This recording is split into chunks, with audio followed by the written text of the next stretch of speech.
মা, ও মা, মা খুব খিদে পেয়েছে মা, খুব কষ্ট হচ্ছে গো, আর পাচ্ছি না।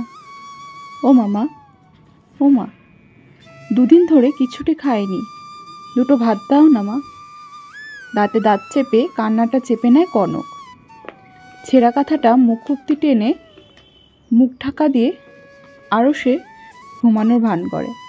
ও জানে সাড়া না পেতে পেতে খোকন ঠিক ঘুমিয়ে পড়বে, তখন আর কোনো জ্বালা থাকবে না, কোনো খিদেও থাকবে না। নোনা জলে ভিজে থাকে খাটিয়ার ময়লা চাদর। খিদে নেই আমার, বলছি না খিদে নেই, চলে যাও এখান থেকে।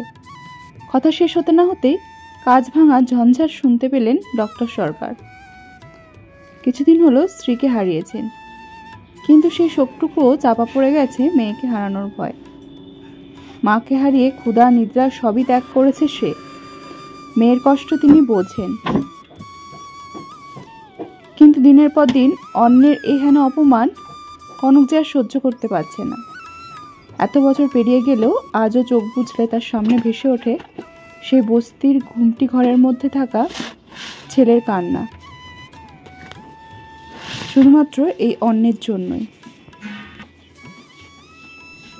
গুড মর্নিং বন্ধুরা, আশা করি সকলে ভালো আছো, সুস্থ আছো, আমরাও ভালো আছি। প্রতিদিনের মতো চলে এসেছি তোমাদের সামনে আমার একটা নতুন ব্লগ নিয়ে। তো দেখতেই পেলে প্রতিদিনের মতো সকালবেলা উঠে সমস্ত কাজবাজ আমি সেরে নিয়েছি। আজকে একটু ঘরটা ঝাড়া পোছা করেছিলাম, তো তারপর চলে এসেছি রান্নাঘরে স্নান ধান করে পুজো দিয়ে। তো চলো আজকে করবো পুঁই শাক চচ্চড়ি। অনেকদিন ধরে ফ্রিজে রয়েছে, আজকে না করলেই নয়। লাল শাক ছিল, সেটা নষ্ট হয়ে গেছে, বের করেছি করবো বলে, তো দেখছি একদম নষ্ট হয়ে গেছে। তো এমনই সবজি আনবে আমার হাজব্যান্ড যেগুলো রেখে খাওয়া যায় না। তো যাই হোক চলো এই সবজিটা কেটে নিয়ে ভাত বসিয়ে দিয়েছি, করবো ছোলার ডাল আর কী কী রান্নাবান্না করবো। চলো সঙ্গে থাকো, দেখতে থাকো। ফ্যানটা অফ করে দাও তো, মাছটা যাবে।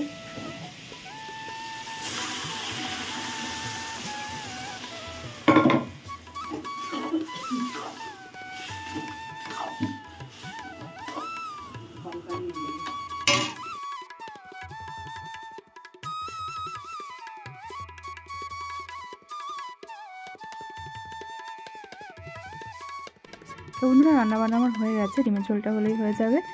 আর রান্নাঘরে কিছু বাসনপত্র জমেছে, সেগুলো চলো ধুয়ে মেজে পরিষ্কার করে নিই। তারপর আবার সোনাইকে স্নান করানো আছে, সোনাই চলে এসেছে, ওর আজকে সকালে ড্রয়িং ছিল, আজকে পরীক্ষা ছিল না।